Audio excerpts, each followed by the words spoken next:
Hi everyone, today we are going over how to get full arch leads from Facebook ads using a chatbot. This is going to be the ultimate guide. We're going to look in depth at a system that we use to get results for our clients. Before I jump into things, great question you could ask is, why should you listen? These are some of the results we've gotten for a dentist in New York. So if you can see the top campaign here, this is an enlargement of this box here. We've generated over 1,100 conversations with people interested in dental implants. Think about Google, you think about the cost per click on Google, especially when you're in an area such as New York, in a highly populated area. We've been able to generate results for $2.49 a conversation. So you think about that versus the cost per click on Google being $20, even $25, especially if you're in a state like New York, depending on what region you're in. So great results here. Today I'm going to elaborate on how we got some of these results, how we really just kind of peel back the curtain on this process for you. So this is kind of everything as an overview.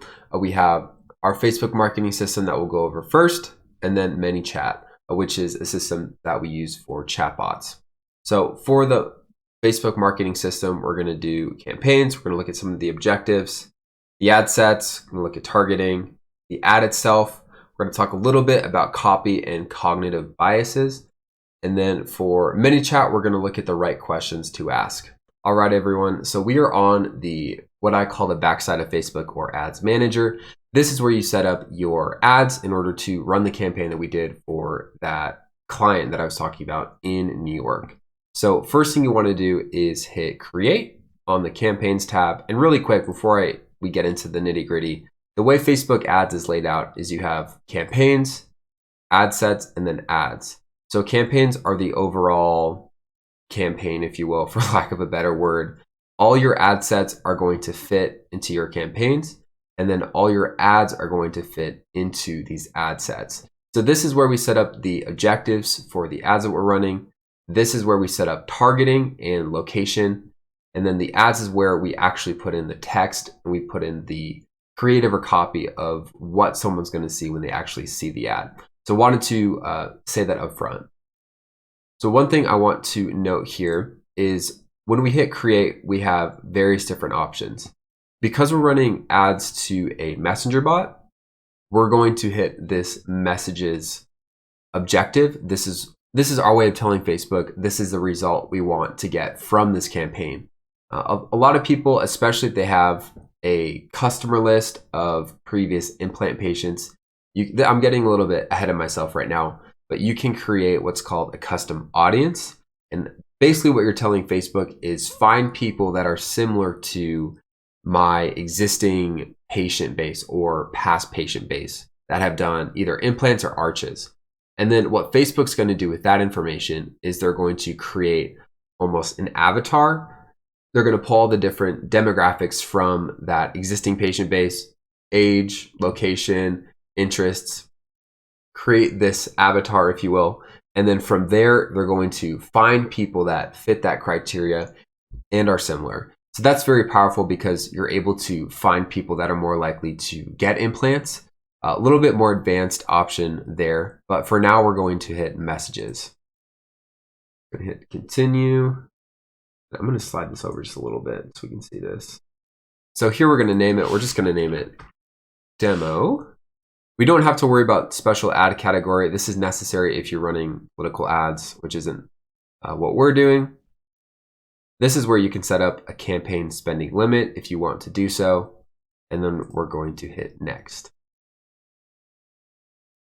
So your ad sets, this is where you're going to do the targeting. As I mentioned before, I like to put whatever demographic I'm targeting as the ad set name, just helps me remember. So we're going to do men and women from the ages 30 plus. So traditionally in dental marketing, what you really want to target is women from 30 to 65 plus. However, because we're doing implants, the game is a little bit different. Men and women obviously both need implants. If you're going after bread and butter patients for root canals or cleanings, women make 92% of those decisions. So you would want to target women. But in this case, because we're looking for people that want full arches, maybe even just single implants, we're going to go after men and women. So we can set up our budget here. Don't worry too much about the start and end date. This is also, again, useful. That's why a lot of people like to set up the lifetime budget so they don't have to worry about going over a certain number.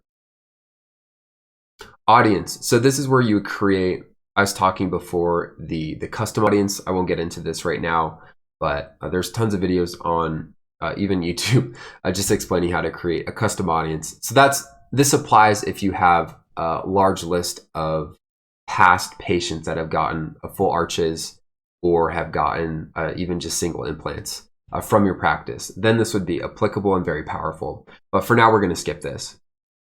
So location, we're just going to pick your practice's location, and then depending on the density of the population in your region, we're going to adjust the radius, if you will.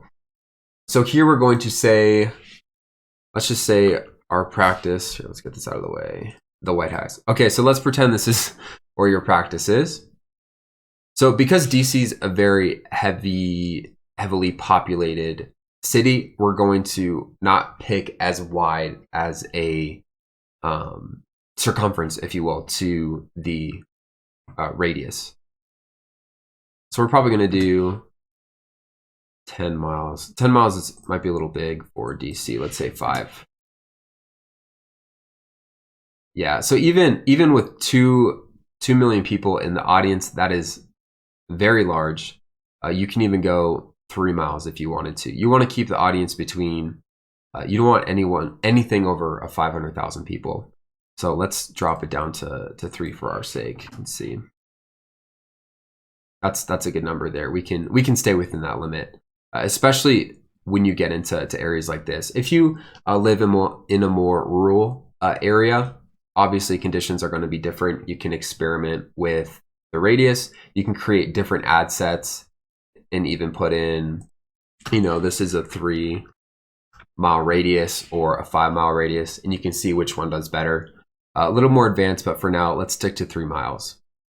So age, we're going to go after people that are 30 to 65 plus, and then all genders. And then for now, we're not going to pick any detailed targeting. This is really only necessary when you target audiences. It's really only necessary for e-commerce. If you are a Shopify store or you're selling products online and the audience is over 1 million, even 2 million people, then this is where this really comes into play. But for local-based businesses in general, for implant dentists, people that are looking to get full arches, we're just going to pick the geographic region of how far someone is, if you will. Language is all automatic placement. Some people like to do manual placement here. A lot of people. One of the things about running Facebook ads is Facebook knows that you want to obviously make money.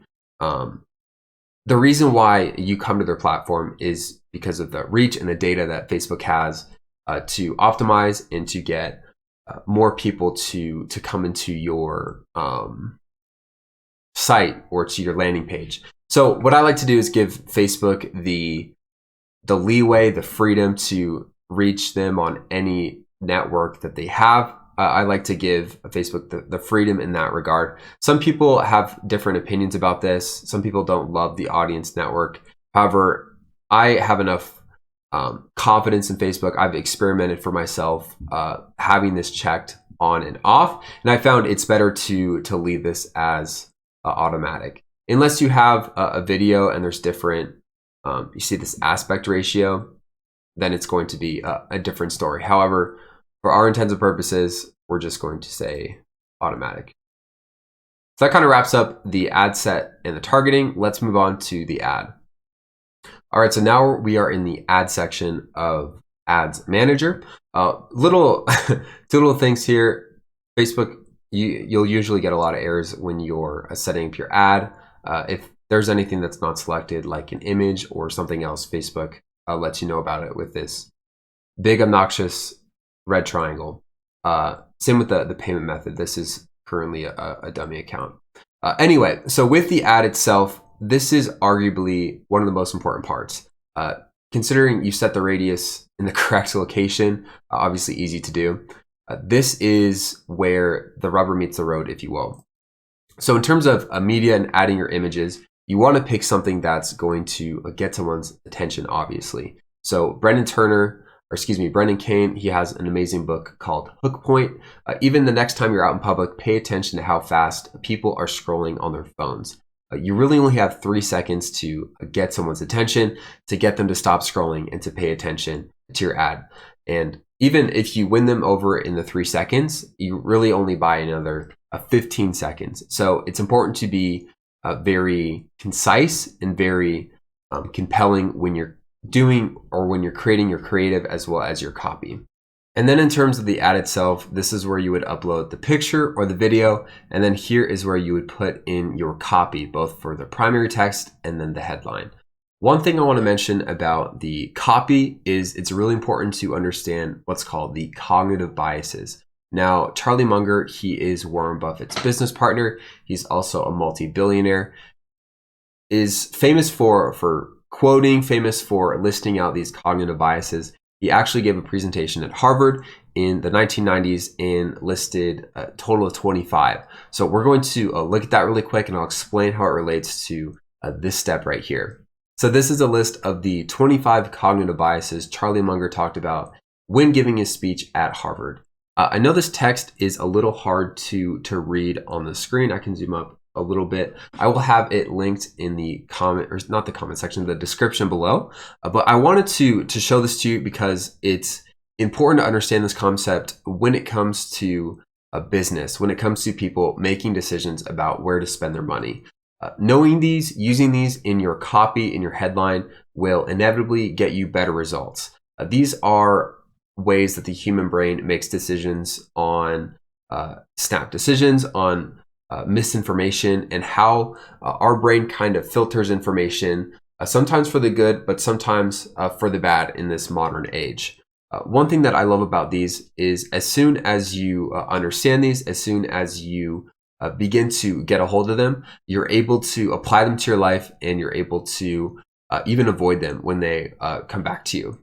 So this is really important. Wanted to point this out, and let's move on to Manychat. All right, so this is Manychat. Don't let this flow chart or this sequence confuse you. This is relatively easy to understand once you know what you're looking for.